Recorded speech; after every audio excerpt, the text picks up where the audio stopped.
Hello sir, Pavagada ಕಡೆ ಹೋಗುವ bus ಬಂದಿದೆಯಾ? ಇದು ಇಲ್ಲ. ನೀವು ಪಾವಗಡ ಕಡೆ ಹೋಗ್ಬೇಕಾ?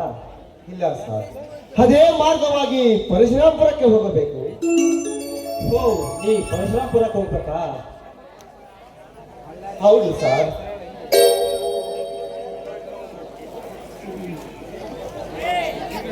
ನೀನು ತ್ಯಾಗಿ ಅಲ್ವಾ? ಹರ್ಷು, ತ್ಯಾಗಿ. ನಿನ್ನನ್ನು ನೋಡಿ ಎಷ್ಟು ವರ್ಷವಾಗಿತ್ತು. ನಾನು ನೀನು ಚಿತ್ರದುರ್ಗದ ಗೌರ್ಮೆಂಟ್ ಕಾಲೇಜಿನಲ್ಲಿ ಓದುತ್ತಿದ್ದಾಗ ಆ ನೆನಪು ಇನ್ನು ಮರೆಯೋದಕ್ಕೆ ಆಗ್ತಾ ಇಲ್ಲ. ಒಂದು ದಿನ ನಮ್ಮ ಸ್ನೇಹಿತರನ್ನು ಜೊತೆಗೂಡಿ ಪ್ರವಾಸಕ್ಕೆಂದು ಮೈಸೂರಿಗೆ ಹೋದವಲ್ಲ, ಅಲ್ಲಿನ ಕೃಷ್ಣರಾಜ ಸಾಗರದ ಮುಸ್ಸಂಜೆಯ ನೋಡಿದಾಗ ಇನ್ನು ಎನ್ನ ಮೈಮನ ಮಿಡಿಯುತ್ತಿದೆ ಕಣೋ, ಮಿಡಿಯುತ್ತಿದೆ. ಹೌದು Tyagi, student life is golden life ಅಂತ ಹೇಳಿದ್ದಾರೆ. ವಿದ್ಯಾರ್ಥಿ ಜೀವನ ಬಂಗಾರದ ಜೀವನ ಇದ್ದಾಗೆ, ಮನುಷ್ಯನ ಜೀವನ ಉದಯಿಸುವ ಸೂರ್ಯ ಬಿದ್ದಂತೆ. ಯೌವನ, ದಾಂಪತ್ಯ, ವೃದ್ಧಾಪ್ಯ, ಹೀಗೆ ಮನುಷ್ಯನ ಜೀವನ ಕಳೆಯುತ್ತಾ ಹೋಗುತ್ತದೆ. ಇರಲಿ ತ್ಯಾಗಿ, ನಿಮ್ಮ ತಂದೆಯವರು ಹಾಗೂ ನಿನ್ನ ತಮ್ಮಂದಿರು ಹಾಗೂ ನಿನ್ನ ಮುದ್ದಿನ ತಂಗಿ ಎಲ್ಲರೂ ಆರೋಗ್ಯವಾಗಿದ್ದಾರೆ ತಾನೆ? ಆರೋಗ್ಯವಾಗಿದ್ದಾರೆ. ಹಾ, ನೀನು ಏನ್ ಕೆಲಸ ಮಾಡ್ತಾ ಇದೀಯೋ? ನಾನು ಅಗ್ರಿಕಲ್ಚರ್ ಡಿಪಾರ್ಟ್ಮೆಂಟ್ನಲ್ಲಿ ಗ್ರಾಮ ಸೇವಕನಾಗಿ ಕಾರ್ಯನಿರ್ವಹಿಸುತ್ತೇನೆ. ಅದು ನಿಮ್ಮ ಊರಿನ ಪಕ್ಕದಲ್ಲೇ. ಯಾವ ಊರಲ್ಲಿ? ಅಲ್ಲೇ ತಳಕು. ಏನು ಏನು ಅಶೋಕ, ಇಲ್ಲೇ ಪಕ್ಕದಲ್ಲಿ ಬಂದು ನಮ್ಮ ಊರಿಗೆ ಬರಬಾರದಿರುತ್ತದೆ. ನಾನು ಡ್ಯೂಟಿ ರಿಪೋರ್ಟ್ ತೆಗೆದುಕೊಂಡು ಬರೋಣಂತ ಹೊರಟಿದ್ದೇನೆ. ಅಷ್ಟೊತ್ತಿಗೆ ನನಗೆ ಯಾವುದೋ ಒಂದು ಮೀಟಿಂಗ್ ಇರುವುದರಿಂದ ನನಗೆ ಸದ್ಯಕ್ಕೆ ಬರುವುದಕ್ಕಾಗಲಿಲ್ಲ. ಇರಲಿ ತ್ಯಾಗಿ, ನಿನಗೆ ಯಾವುದೇ ಒಂದು ಸರ್ಕಾರದ ನೌಕರಿ ದೊರಕಲಿಲ್ಲವೇ? ಭಾಗ್ಯ ಇನ್ನು ದೊರಕಿದೆ. ವಿದ್ಯೆ ನನ್ನ ಸರ್ವಸ್ವವೆಂದು ಕಷ್ಟಪಟ್ಟು ವ್ಯಾಸಂಗ ಮಾಡಿದೆ. ವಿದ್ಯೆ ನನ್ನ ಸೊತ್ತಾಗಿದೆ ವಿನಃ ಸರ್ಕಾರಿ ನೌಕರಿ ನನ್ನ ಸೊತ್ತಾಗಲಿಲ್ಲ. ಶ್ರೀಮಂತರ ಕಡಜದಲ್ಲಿ ಬಿದ್ದು ಲಂಚ ಲಂಚ ಎಂದು ಬಾರ್ ಕರೆಯುವ ಈ ಸರ್ಕಾರಕ್ಕೆ ನಮ್ಮಂತ ದೀನ ದಲಿತರ ಕೂಗು ಎಲ್ಲಿಂದ ಕೇಳಬೇಕು? ಉನ್ನತ ಮಟ್ಟದಲ್ಲಿ ವ್ಯಾಸಂಗ ಮಾಡಿದ ಹಂಕ ಪಟ್ಟಿಯನ್ನು ಮೂಲೆಗೆಸೆದು ಕೊನೆಗೊಂದು ದಿನ ಅಶೋಕ, ನಮ್ಮ ತಂದೆ ಸಂಪಾದಿಸಿದ ಆಸ್ತಿಯಲ್ಲಿ ಕಷ್ಟಪಟ್ಟು ದುಡಿದು ತಿನ್ನುತ್ತಿದ್ದೇನೆ ಕಣೋ, ದುಡಿದು ತಿನ್ನುತ್ತಿದ್ದೇನೆ. ತ್ಯಾಗಿ, ನಾವು ಅಂದುಕೊಂಡಿರುವ ಆಸೆಗಳು ನಮ್ಮಂತೆ ನೆರವೇರಿದ್ದರೆ ಈ ಸಮಾಜದಲ್ಲಿ ನಮ್ಮನ್ನು ಹಿಡಿಯುವವರು ಯಾರಿದ್ದಾರೆ?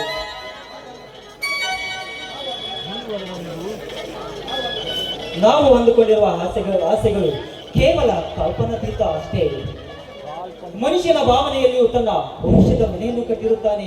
ಅದು ಅಶೋಕ್, ನಿಮ್ಮ ತಂದೆ ತಾಯಿ ಆರೋಗ್ಯವಾಗಿದ್ದಾರೆ ತಾನೇ? ಆರೋಗ್ಯವಾಗಿದ್ದಾರೆ. ಶಿವನ ಪಾದದಲ್ಲಿ. ಅಶೋಕ್, ಏನ್ ಹೇಳ್ತಾ ಇದೀಯ ನೀನು? ಹೌದು ತ್ಯಾಗಿ, ನನ್ನ ವಿದ್ಯಾಭ್ಯಾಸದ ಅವಧಿಯಲ್ಲಿ ನನ್ನ ತಾಯಿಯ ಆರೋಗ್ಯ ಚಿಂತಾಜನಕವಾಗಿತ್ತು. 1 ವರ್ಷದ ಕಾಲ ನನ್ನ ವಿದ್ಯಾಭ್ಯಾಸಕ್ಕೆ ಮಂಗಳಾರತಿ ಹಾಡಬೇಕಾಗಿತ್ತು. ನನ್ನ ತಾಯಿಯ ಆರೋಗ್ಯ ಕ್ಷೀಣಿಸಿದಾಗ ಬೆಂಗಳೂರಿನ ವಿಕ್ಟೋರಿಯಾ ಹಾಸ್ಪಿಟಲ್ಗೆ ಕರೆದುಕೊಂಡು ಹೋಗಿದ್ದೆ. 1 ವಾರದ ಬಳಿಕ ನನ್ನ ತಾಯಿ ತೀರಿಕೊಂಡರು. ಅದೇ ಒಂದು ಕೊರಗಿನಿಂದ ನನ್ನ ತಂದೆಯೂ ಕೂಡ ಶಿವಪಾದ ಸೇರಿಕೊಂಡರು. ಭಗವಂತ ನಿನಗಿಂತ ಕಷ್ಟ ಮಾಡುವಾರಾಗಿತ್ತು. ಯಾರು ಏನು ಮಾಡದು ಅಶೋಕ್? ಹಾಡಿಸುವ ಆತನ ಕೈ ಬೊಂಬೆಗಳು ನಾವು. ನೋಡ ಅಶೋಕ, ಹಿಂದಿನ ಜೀವನವನ್ನು ನೆನೆಸಿಕೊಂಡು ನಿನ್ನ ಮನಸ್ಸಿಗೆ ನೋವಿಟ್ಟುಕೊಳ್ಳಬಾರದು. ಹೇಗೋ ಇಲ್ಲೇ ಪಕ್ಕದಲ್ಲಿ ತೊಲಗಿನಲ್ಲಿ ಡ್ಯೂಟಿ ಮಾಡ್ತಾ ಇದೀಯಾ ನೀನು. ಅಲ್ಲಿಂದ ನಮ್ಮ ಊರಿಗೆ ಹತ್ತಿರವಾಗ್ತದೆ. ನೀನು ದಿನಾಲು ನಮ್ಮ ಮನೆಗೆ ಬಂದು ಊಟ ಮಾಡ್ಕೊಂಡು ಹೋಗು. ಆಯ್ತು ಮಿತ್ರ, ನಾವಿಬ್ಬರು ಎಲ್ಲೋ ಹುಟ್ಟಿ ಎಲ್ಲೋ ಬೆಳೆದು ಅಣ್ಣ ತಮ್ಮಂದರಿಗಿಂತ ಅತಿಶಯೋಕ್ತಿಯಾಗಿ ಇದ್ದೇವೆ. ಸ್ನೇಹ ಸಂಬಂಧ ಅಂತ ದೊಡ್ಡವರು ಹೇಳಿದ್ದಾರೆ. ಖಂಡಿತವಾಗಿಯೂ ನಿಮ್ಮ ಮನೆಗೆ ಬರುತ್ತೇನೆ. ಹಾ ತಾಗಿ, ಅಂದ ಹಾಗೆ ಕಾಲೇಜಿನ ದಿನಗಳಲ್ಲಿ ನಿಮಗೆ ಒಬ್ಬ ತಂಗಿ ಇದ್ದಾಳಂತ ಹೇಳಿದ್ದೆ. ಆ ತಂಗಿಗೆ ಇನ್ನೂ ಮದುವೆ ಆಗಿಲ್ಲ ತಾನೆ? ಇಲ್ಲ ಹರ್ಷು, ಈ ಸರಿ ಮಾಡಬೇಕೆಂದ್ರೆ ಯಾವುದಕ್ಕೂ ಕಾಲ ಕೂಡಿ ಬರಬೇಕಲ್ಲ. ಖಂಡಿತವಾಗಿಯೂ ಬರುತ್ತೆ. ಒಂದಲ್ಲ ಒಂದು ದಿನ ಶುಭಗಳಿಗೆ ಬಂದಾಗ ತಾನಾಗಿಯೇ ಮದುವೆ ಆಗುತ್ತಾಳೆ. ಹಾ ಇರಲಿ ತಾಗಿ, ಬಸ್ಸು ಬರುವುದಕ್ಕೆ ಇನ್ನ ಅರ್ಧ ಗಂಟೆ ಸಮಯವಿದೆ. ಅಷ್ಟೊತ್ತಿಗೆ ನಾವು ಯಾವುದಾದರೂ ಒಂದು ಹೋಟೆಲಿಗೆ ಹೋಗಿ ಸಿಹಿ ಊಟವನ್ನು ತಿಂದುಕೊಂಡು ಬರೋಣವೇ? ಆಯ್ತು ಮಿತ್ರ, ಬಾ ಹೋಗೋಣ.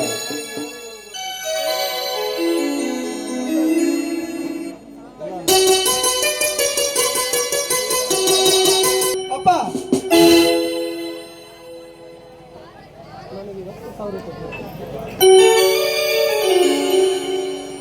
ಏನಕ್ಕಪ್ಪ ಸಾಗರು, ಏನು ವಿಷಯ? ಅಪ್ಪ, ನನಗೆ 10,000 ರೂಪಾಯಿ ಹಣ ಬೇಕಪ್ಪ. ಯಾಕಪ್ಪ ಇದ್ದಕ್ಕಿದ್ದ ಹಾಗೆ 10,000 ರೂಪಾಯಿ? ನಾನು ಎಮ್ಮೆಗೆ ಅಪ್ಲಿಕೇಶನ್ ಹಾಕಿದ್ದೇನೆ, ಅದಕ್ಕಾಗಿ ಬೇಕಪ್ಪ. ಆಯ್ತಪ್ಪ, ಕೊಡುತ್ತೀನಿ. ಆದರೆ ಬರೀ ಅಪ್ಲಿಕೇಶನ್ ಹಾಕುವುದಕ್ಕೆ 10,000 ರೂಪಾಯಿ ಯಾಕೆ ಬೇಕು? ಅಪ್ಪ, ಅದೆಲ್ಲ ನನಗೆ ಗೊತ್ತಿಲ್ಲ. ನನಗೆ 10,000 ರೂಪಾಯಿ ಹಣ ಬೇಕೇ ಬೇಕು.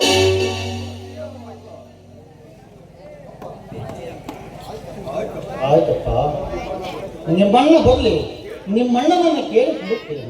ಅಪ್ಪ, ನೀವು ಸಂಪಾದನೆ ಮಾಡಿದ ಹಣ ಕೊಡಕ್ಕೆ ಅವನ್ಯಾಕೆ ಕೇಳಬೇಕು?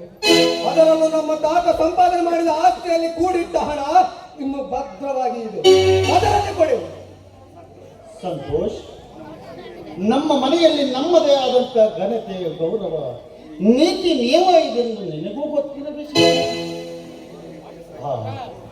ನನಗೆ ಬೇರೆ ವಯಸ್ಸಾಯ್ತು, ಇದನ್ನೆಲ್ಲ ನಿಭಾಯಿಸಿಕೊಂಡು ಹೋಗ್ಬೇಕಂದ್ರೆ ತುಂಬ ಕಷ್ಟ. ಅದಕ್ಕೆ ಮನೆ ಜವಾಬ್ದಾರಿ ನಿಮ್ಮ ಅಣ್ಣನ ಕೈಗೆ ಕೊಟ್ಟಿದ್ದೀನಿ. ನಿಮ್ಮ ಅಣ್ಣನಿಂದ ಹಣ ಕೇಳಿ ಪಡೆದರೆ ತಪ್ಪೇನಿಲ್ಲಪ್ಪ. ಅಪ್ಪ, ನನಗೂ ವ್ಯವಹಾರ ಮತ್ತು ಪ್ರಪಂಚದ ಜ್ಞಾನ ಏನೆಂಬುದು ಚೆನ್ನಾಗಿ ಗೊತ್ತಿದೆ. ಈ ಮನೆಯಲ್ಲಿ ಯಾರನ್ನ ಕೇಳಬೇಕು, ಯಾರನ್ನ ಬಿಡಬೇಕು ಅಂತ ಚೆನ್ನಾಗಿ ಗೊತ್ತು.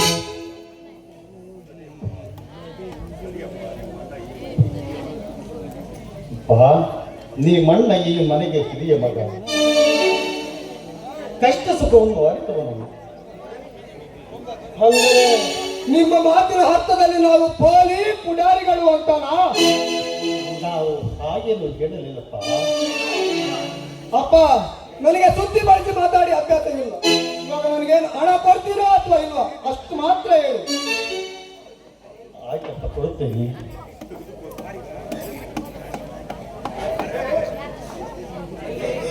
ತೆಗೆದುಕೋ ಸಂತೋಷ್, 10,000 ರೂಪಾಯಿ ಇದೆ. ಈ ಮನೆ ಉದ್ಧಾರ ಮಾಡುವುದು ಬಿಡುವುದು ನಿಮ್ಮ ಕೈಯಲ್ಲಿದೆ. ಆಯ್ತು, ಸರಿ, ನಾನು ಬರ್ತೀನಿ. ಆಯ್ತಪ್ಪ, ಹೋಗ್ಬಾ.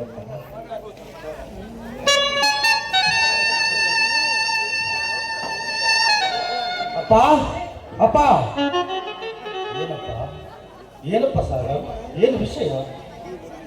ಅಪ್ಪ, ಈ ಊರಲ್ಲಿ ಸುತ್ತಿ ಸುತ್ತಿ ನನಗೆ ತುಂಬಾ ಬೇಸರವಾಗಿದೆ. ಅದಕ್ಕೆ ಒಂದು ವಾರ ಗೋವಾಕ್ಕೆ ಹೋಗ್ಬರೋಣ ಅಂತ. ಗೋವಕ್ಕೆ ಯಾಕೋ? ಸುಮ್ಮನೆ ಅಪ್ಪ, ಈ ಆಳದ ಊರಲ್ಲಿ ಯಾರ ಕಾಲ ಕಳೆಯುತ್ತಾರೆ. ಸಾಲದಕ್ಕೂ ಓದು ಮುಗಿತಾ ಬಂತು. ಇನ್ನು ಸರ್ಕಾರಿ ನೌಕರಿ ಸಿಗುವುದು ತುಂಬಾ ಕಷ್ಟವಿದೆ. ಅದಕ್ಕೆ ಯಾಕೆ ಯೋಚನೆ ಮಾಡ್ತೀರಾ? ನಮಗೆ 30 ಎಕರೆ ಜಮೀನಿದೆ. ಬೋರ್ ಹಾಕಿ ಬಚ್ಚರ ನೀರು ಮಾಡಿಕೊಂಡು ವ್ಯವಸಾಯ ಮಾಡುವುದನ್ನು ಕಲಿಯೋ, ವ್ಯವಸಾಯ ಮಾಡುವುದನ್ನು ಕಲಿಯೋ. ಸರಿಯಾಗಿ ಹೇಳಿದೆ ಅಪ್ಪ. ಈಗಿನ ಕಾಲದಲ್ಲಿ ಜನ ತಂದೆ ಸಂಪಾದನೆ ಮಾಡಿದ ಆಸ್ತಿಯನ್ನು ಮಾರಿಕೊಂಡು ಜನ ಸಿಟಿ ಸೇರುತ್ತಾರೆ. ಅಂತದ್ರಲ್ಲಿ ಬೋರು ಹಾಕಿ ವ್ಯವಸಾಯ ಮಾಡುವಂತ ನನ್ನ ತಲೆ ಮೇಲೆ ಬೋರ್ ಹಿಡಿಸ್ತೀರಾ? ಅಪ್ಪ, ಇವತ್ತಿನ ಕಾಲದಲ್ಲಿ ಇರೋವರೆಗೂ ತಿಂದು ಸುಖವಾಗಿ ಮಜಾ ಮಾಡಬೇಕು. ಸಾಗರ್, ನೀನು ಏನ್ ಹೇಳ್ತದೀಯ? ವಿದ್ಯಾವಂತನ ಬಾಯಿಂದ ಪರಮತ ಇದು. ನೀನೊಬ್ಬ ಸುಸಂಸ್ಕೃತ ಎಂದುಕೊಂಡಿದ್ದೆ. ನೋಡು ಸಾಗರ್, ಇರುವುದನ್ನು ಮಾಡುವುದು ಎಷ್ಟೊತ್ತು, ಆದರೆ ಅದನ್ನು ಸಂಪಾದನೆ ಮಾಡುವುದು ತುಂಬಾ ಕಷ್ಟಗಳು, ತುಂಬಾ ಕಷ್ಟ. ನನ್ನ ಮಾತು ಕೇಳಿ ನಿಮ್ಮಣ್ಣನ ಜೊತೆಗೂಡಿ ವ್ಯವಸಾಯ ಮಾಡುವುದನ್ನು ಕಲಿ. ಅಪ್ಪ, ನೀವು ಇಂದಿನ ಕಾಲದ ಜನ. ನಿಮ್ಮ ಮಾತು ಕೇಳಿ ತಲೆ ಕೆಡಿಸಿಕೊಳ್ಳುವುದಕ್ಕೆ ನಾನೇನು ಕುರಿಯಲ್ಲ. ನಾನು ಗೋವಾಕ್ಕೆ ಹೋಗ್ಬೇಕು, ನನಗೆ 10,000 ಬೇಕು, ನನಗೆ ಕೊಡಿ. ಲೇ ನಿಮ್ಗೇನಾದ್ರೂ ತಲೆಗೆಲೆ ಕೆಟ್ಟಿದೆ ನಿಮ್ಮಣ್ಣ ಸಂತೋಷ್ ಈಗ ತಾನ 10,000 ರೂಪಾಯಿ ತೆಗೆದುಕೊಂಡು ಈಗ ನೀನ್ ನೋಡಿದ್ರೆ 1,000 ರೂಪಾಯಿ ಕೇಳ್ತಾರೆ. ಹೌದಪ್ಪ, ಮಕ್ಕಳು ಹುಟ್ಟಿದ ಮೇಲೆ ಇಂಥ ಸಮಸ್ಯೆಗಳು ಉದ್ಭವಿಸುತ್ತವೆ. ಅವನು ಎಮ್ಮೆಗೆ ಹೋಗ್ತಾನಂತ 10,000 ತೆಗೆದುಕೊಂಡು ಹೋಗಿದ್ದಾನೆ. ನಾನು ಗೋವಾಕ್ಕೆ ಹೋಗ್ಬೇಕು, ನನಗೆ 10,000 ಕೊಡಿ. ಲೇ ನಿಮಗೆ 10 ಪೈಸೆ ಬೆಲೆ ಗೊತ್ತಿದ್ದರೆ ಈ ರೀತಿಯ ಹಣ ಕೇಳುತ್ತಿದ್ದೀರೇನು? ನಿಮ್ಮ ತಾಯಿ ತೀರಿಕೊಂಡಾಗ ಎಲ್ಲಿ ನೆಲಕ್ಕಿದ್ರೆ ಮೊಂಡಾಗಿ ಅಂತ ಸುಖವಾಗಿ ಸಾಕಿ ಬೆಳೆಸಿದಕ್ಕೆ ನಾನು ತುಂಬಾ ದೊಡ್ಡ ತಪ್ಪು ಮಾಡ್ಬಿಟ್ಟಿದ್ದು, ದೊಡ್ಡ ತಪ್ಪು ಮಾಡಿಬಿಟ್ಟೆ. ಅಪ್ಪ, ನಿಮ್ಮ ಪುರಾಣ ನನಗೆ ಬೇಕಾಗಿಲ್ಲ. ಒಂದು ಹಣ ಕೊಡ್ತೀರಾ ಇಲ್ವೇ ಹೇಳಿ. ಆಯ್ತಪ್ಪ, ತಂದು ಕೊಡ್ತೀನಿ. ಇದು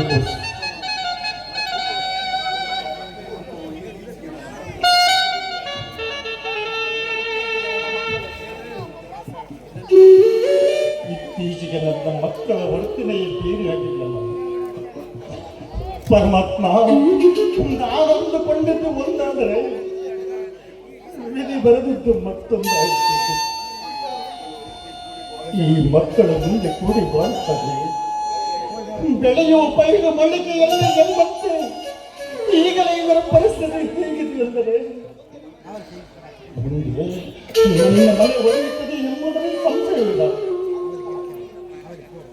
ಈ ನಂದದ ಹರದಲ್ಲಿ ಯಾವಾಗ ನನ್ನ ಮಕ್ಕಳ ನಗನಗುತ್ತಾರೆಂದು ನಾನು ಅಂದುಕೊಂಡಿದ್ದೇನೆ. ನನ್ನ ಮಾತನ್ನು ಮೀರಿದ ಮಕ್ಕಳು ಇಂದು ಅವರ ನಡಿಗೆ ಬದಲಾಗಲು ಕಾರಣವಿಲ್ಲ. ಯಾರಾದರೂ ವಿಷದ ಬೀಜ ಬಿತ್ತಿದ್ದೀಯಾರು?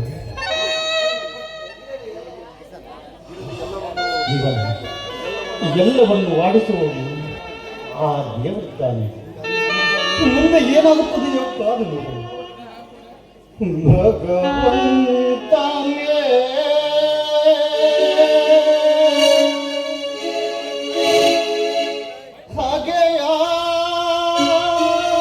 ಹಾಗೆಯಾಗದೆ ಮಾನವ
ಯಾರಪ್ಪ ಈ ಹೆಣ್ಣು ಮಕ್ಕಳು?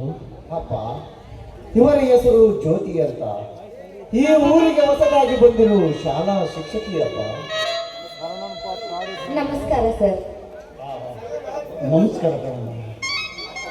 ಅಪ್ಪ, ಇವರು ಈ ಊರಿಗೆ ಕಲಡಿದ್ದಂತೆ ಒಂದು ದೊಡ್ಡ ದುರಂತವನ್ನ ಎದುರಿಸಿದ್ದಾರಪ್ಪ.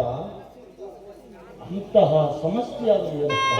ಅದೇ ಅಪ್ಪ, ಈ ಊರಿನಲ್ಲಿ ಗೂಳಿ ಅಂತ ಮೆರೆದಿದ್ದಾರಲ್ಲಪ್ಪ ಆ ಸಾಮ್ರಾಟ ಇವರನ್ನು ಬಲಾತ್ಕಾರ ಮಾಡಲು ಪ್ರಯತ್ನ ಪಟ್ಟಿದ್ದಾನಪ್ಪ. ನೀಚ, ಅವನ ಕೆಟ್ಟ ದೃಷ್ಟಿಯನ್ನು ಇನ್ನೂ ಬಿಟ್ಟಿದ್ದಾನೆ. ಸದ್ಯಕ್ಕೆ ನಿಮ್ಗೇನು ತೊಂದರೆ ಆಗಲಿದೆ? ಇಲ್ಲ, ಸರಿಯಾದ ಸಮಯಕ್ಕೆ ನಿಮ್ಮ ಮಗ ಕೃಷ್ಣ ಪರಮಾತ್ಮನ ಹಾಗೆ ಬಂದು ನನ್ನ ಮಾನ ಪ್ರಾಣ ಕಾಪಾಡಿದ್ರು. ದೇವರು ದೊಡ್ಡವಮ್ಮ. ಇರಲಿ, ನೀವು ಈ ಊರಲ್ಲಿ ಎಲ್ಲಿ ಇರ್ತೀರಾ? ಅದಕ್ಕಾಗಿ ಇವರನ್ನು ನಮ್ಮ ಮನೆಗೆ ಕರೆತಿದ್ದೇವೆ. ಹೇಗೋ ಕಲ್ಪನಾ ಮನೆಯಲ್ಲಿ ಒಂಟಿಯಾಗಿರ್ತಾಳೆ, ಜೊತೆಯಲ್ಲೇ ಕಾಲ ಕಳೀತಾ ಇರ್ತಾಳೆ ಅಂತ ಒಳ್ಳೆಯದು. ಅಮ್ಮ ಕಲ್ಪನಾ, ಕಲ್ಪನಾ ನೋಡಮ್ಮ, ಈ ಹೆಸರು ಜ್ಯೋತಿ ಅಂತ. ನಮಸ್ಕಾರ ಕಲ್ಪನಾ ಅವರೇ. ಮೇಡಮ್ನವರೇ, ನನ್ನ ಮಗಳು ಕಲ್ಪನಂತ. 3 ಜನ ಅಣ್ಣ ತಮ್ಮಂದಿರ ಮಧ್ಯೆ ಬೆಳೆದು ನಿಂತ ಭಾರಿ ಜಾಗ. ಕಲ್ಪನಾ, ನೀನು ಇವರ ಲಗೇಜನ್ನು ತೆಗೆದುಕೊಂಡು ಒಳಗೆ ನಡೆಯಮ್ಮ.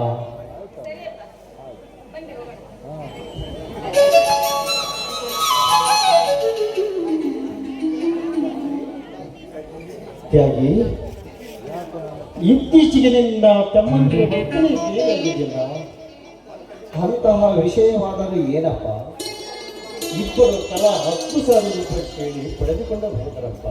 ಇಬ್ಬರು ತಲಾ 10,000 ರೂಪಾಯಿ ತೆಗೆದುಕೊಂಡು ಹೋದರು.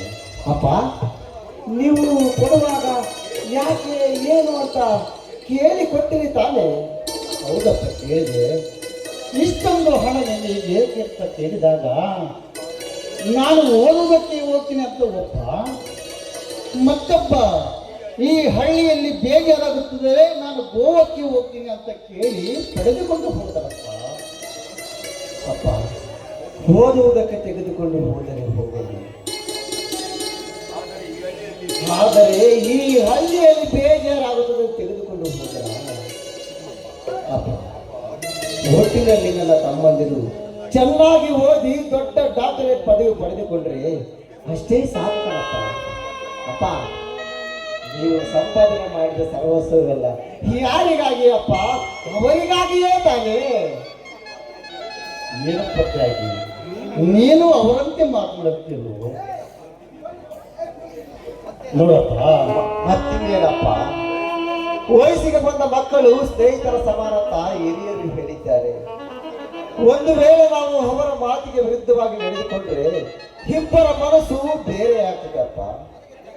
ನನಗೆ ತಾನೇ ಯಾವ ಸಿರಿ ಸಂಪತ್ತಿ ಇದೆಯಪ್ಪ? ಅವರೇ ನನ್ನ ಪ್ರಾಣ, ಅವರೇ ನನ್ನ ಉಸಿರು ಕಣಪ್ಪ. ನಿನ್ನದಂತಹ ನಿಸ್ವಾರ್ಥಪ್ಪ, ನೀನು ಚಿನ್ನದಂತಹ ಮಗ ಕಣಪ್ಪ. ನಿಜವಾಗಿಯೂ ತ್ಯಾಗ ಮೂರ್ತಿ. ಪ್ರತಿ ಒಂದು ಹಳ್ಳಿಯಲ್ಲಿ ನಿಮ್ಮಂತ ಇದ್ರೆ ಆ ಹಳ್ಳಿ ರಾಮರಾಜ್ಯವಾಗುತ್ತದಪ್ಪ. ತ್ಯಾಗಿ, ನೀನು ಹೊರಗಡೆ ನಡೆಯಪ್ಪ. ಆಯ್ತಪ್ಪ, ನಾನು ಬರ್ತೀನಿ.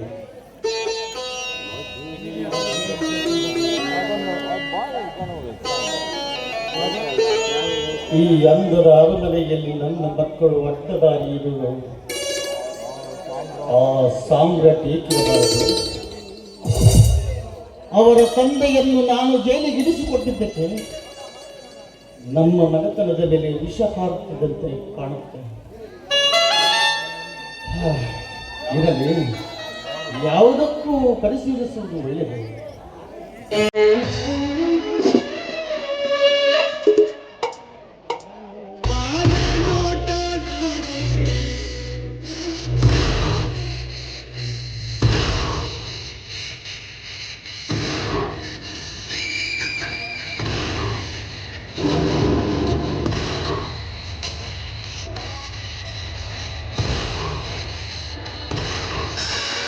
ಲೇ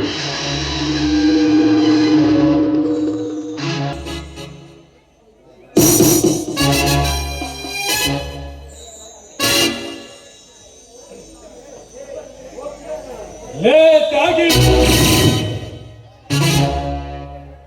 ನಾ ಮಾಡುವ ಊಟದಲ್ಲಿ ಹಲ್ಲಿ ಬಿದ್ದಂತೆ ರಾಜಗಾಂಭೀರ್ಯದಿಂದ ಬೇಟೆಯಾಡುತ್ತಾ ಈ ಮುಖರಾಜನಂತಿದ್ದ ಈ ಸಾಮ್ರಾಟ ಸಿಂಹನ ದಾರಿಗೆ ಅಡ್ಡವಾಗಿ ಪ್ರವೇಶಿಸಬೇಕು.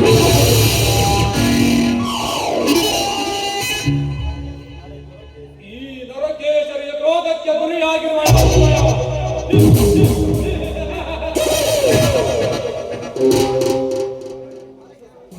ಲೇ ತ್ಯಾಗಿ, ಮಲಗಿದ ಸರ್ಪವನ್ನು ಕೆಡಕಿ ಅದರ ರೋಷಕ್ಕೆ ಕಾರಣವಾಗಿರುವ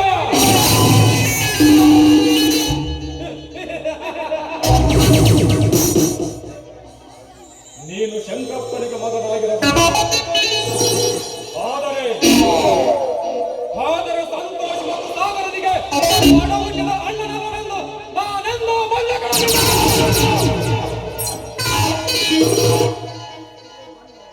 ಇದೇ ಬಂಡವಾಳವಾಗಿಟ್ಟುಕೊಂಡು ಅಣ್ಣ ತಮ್ಮಂದಿರ ಮಧ್ಯೆ ವಿಷ ಬೀಜ ಬಿತ್ತಿ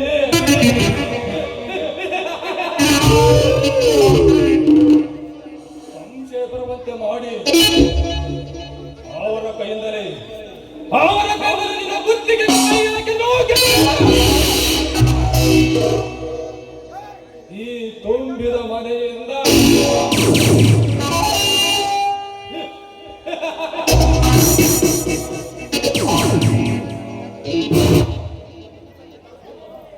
ಲೇ ತ್ಯಾಗಿ, ಇನ್ನು ನಿನ್ನ ತಂಗಿ ಕಲ್ಪನಾ ಬೇಲೂರಿನ ಶಿಲೆಯಂತೆ ಚಂದನದ ಗೊಂಬೆಯಾಗಿ ಬೇರೆ ನಡೆಯುತ್ತಿದ್ದಾಳೆ. ಈ ಹಂಧದ ಅರಮನೆಯಲ್ಲಿ ಈಗ ಅವಳು ನಮ್ಮ ಹೊಲದ ದಾರಿಯಲ್ಲಿ ನೀರಿಗಾಗಿ ಬರುವವಳನ್ನು ಪ್ರೀತಿಯಿಂದ ಮಾತನಾಡಿಸಿ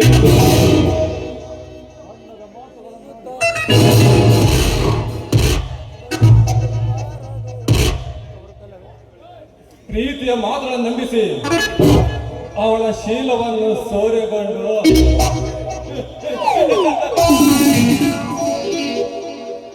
ಮತ್ತಿನ ಇಂಜೆಕ್ಷನ್ ಕೊಟ್ಟು ಅವಳನ್ನು ಹುಚ್ಚಿಯನ್ನಾಗಿ ಮಾಡುವ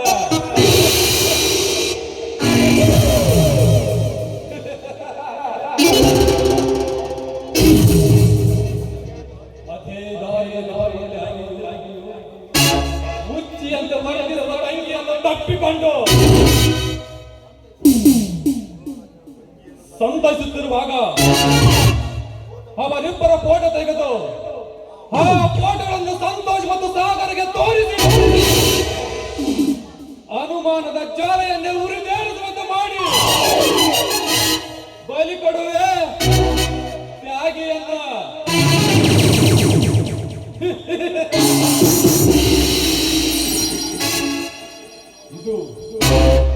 ಇದು ಈ ಸಾಮ್ರಾಜ್ಯದ ಫ್ಯೂಚರ್ ಪ್ಲಾನ್.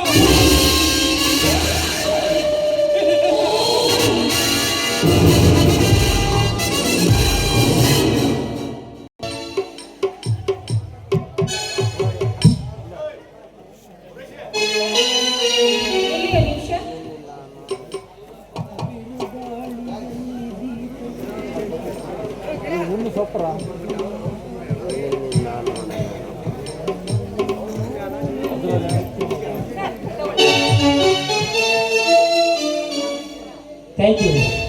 ಇದರಲ್ಲಿ ನನ್ನ ಆಫೀಸಿನ ಅತಿ ಮುಖ್ಯವಾದ ವಿಷಯವಿತ್ತು. ಇದನ್ನೇನಾದರೂ ನಾನು ಮರೆತು ಹೋಗಿದ್ದರೆ ತುಂಬ ಕಷ್ಟವಾಗುತ್ತಿತ್ತು. ಅಂದ ಹಾಗೆ ನಿಮ್ಮ ಹೆಸರು? ನೋಡಿ, ನನ್ನ ಹೆಸರು ಕಲ್ಪನಾ ಅಂತ. ನಿಮ್ದು ಯಾವ ಊರು? ನಮ್ದು ಹೊರವು ಅಂತ ಗೊತ್ತಿದೆಯಲ್ಲ, ಅದೇ ಊರು. ಓ, ನಿಮ್ದು ಹೊರುವ. ಹೊರುವ ಅಂದಮೇಲೆ ನೀನು ತ್ಯಾಂಗಿಯ ತಂಗಿ ಕಲ್ಪನಾ ಅಲ್ವಾ? ಹೌದು ಸರ್, ನಾನು ಅವರ ತಂಗಿನೇ. ಆದ್ರೆ ನಾನು ಅವರ ತಂಗಿ ಅನ್ನೋ ವಿಷಯ ನಿಮಗೆ ಗೊತ್ತಾಯ್ತು? ಅವನು ನನ್ನ ಆಪ್ತ ಮಿತ್ರ. ನಾವಿಬ್ಬರು ಒಂದೇ ಕಾಲೇಜಿನಲ್ಲಿ ವ್ಯಾಸಂಗ ಮಾಡುತ್ತಿದ್ದೆವು. ಕಾಲೇಜಿನ ದಿನಗಳಲ್ಲಿ ನನಗೊಬ್ಬಳು ತಂಗಿ ಇದ್ದಾಳು ಅಂತ ಹೇಳಿದ್ದೆ.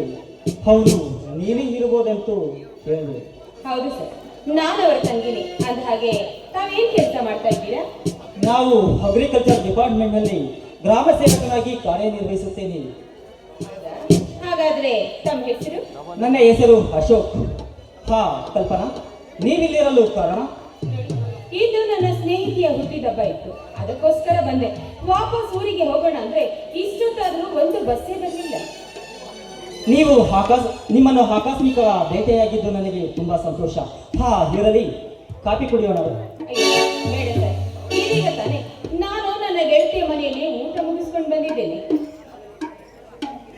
ನೀವು ನನ್ನ ಆಪ್ತ ಸ್ನೇಹಿತನ ತಂಗಿ ಅಂದ ಮೇಲೆ ನಿಮ್ಮನ್ನು ಹಾಗೆ ಕಳಿಸುವುದು ಸರಿಯಲ್ಲ. ಒಂದು ನಿಮಿಷ ತಾಳು.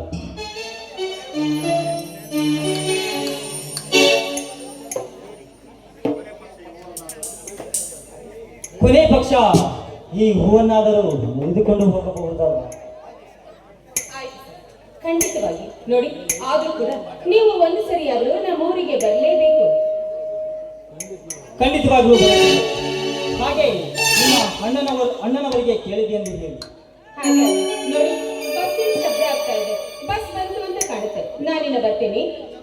ಕಲ್ಪನಾ, ನೀವು ಇನ್ನೊಂದು ಬಸ್ಸಿಗೆ ಹೋಗಬಹುದಲ್ವಾ? ಇಲ್ಲ ಸರ್, ನಾನು ಬಂದಾಗಲೇ ತುಂಬಾ ಹೊತ್ತಾಯ್ತು. ಮನೆಯಲ್ಲಿ ನನ್ನ ದಾರಿಯನ್ನೇ ಕಾಯ್ತಾ ಇರ್ತಾರೆ. ನಾನು ಬರ್ತೀನಿ.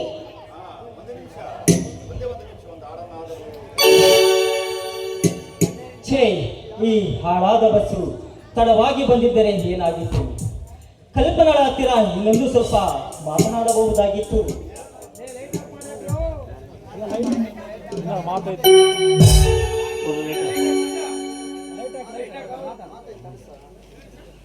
ಮರಳಿದ ತಾವರೆಯಂತಿರುವ ಅವಳ ಮುಖ, ನಕ್ಷತ್ರಗಳಂತೆ ಫಳಫಳ ಹೊಳೆಯುತ್ತಿರುವ ಅವಳ ಕಣ್ಣುಗಳು, ನೀಳವಾದ ನಾಸಿಕ, ಕಿತ್ತಲೆ ಹಣ್ಣಿನಂತಿರುವ ಅವಳ ತುಟಿ,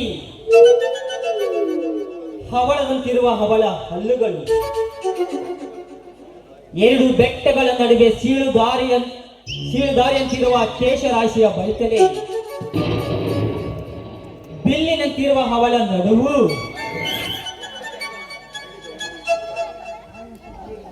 ಹರಳಿದ ಹೂವಿನಂತಿರುವ ಅವಳ ಮನಸ್ಸು. ವರ್ಣಿಸಿದರೆ ಇನ್ನೂ ವರ್ಣಿಸಬೇಕಾಗುತ್ತದೆ. ಅಷ್ಟೊಂದು ಸೌಂದರ್ಯವಾಗಿದ್ದಾಳೆ ಕಲ್ಪನಾ. ಕಲ್ಪನಾ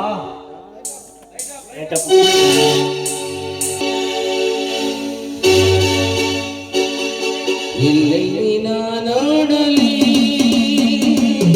ನಿನ್ನದೇ ಚೇಳಿ, ಇಲ್ಲಿ ನಾನೋಡಲಿ ನಿನ್ನದೇ ಚೇಳಿ, ಕಣ್ಣು ಬೆಳಗಿದೆ ಹೆಜ್ಜೆ ಇಡದೆ ಆಯಿರೆ,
ಇದು ಕನಸಲ್ಲ. ನಾನು ಕನಸನ್ನು ಅಂದುಕೊಂಡಿದ್ದೇನೆ, ನಿಜವಾಗ್ಲೂ ಅಂದುಕೊಂಡಿದ್ದೆ ನಾನು, ಇದು ಬರೀ ಕನಸಲ್ವಾ. ಸರಿ, ನನಗೆ ಟೈಮ್ ಆಯ್ತು. ನೇರವಾಗಿ ಮುಂದಿನ ಸಮಯದಲ್ಲಿ ಅವಳ ಮನೆಗೆ ಹೋದ್ರೆ ಹಾಗೆ.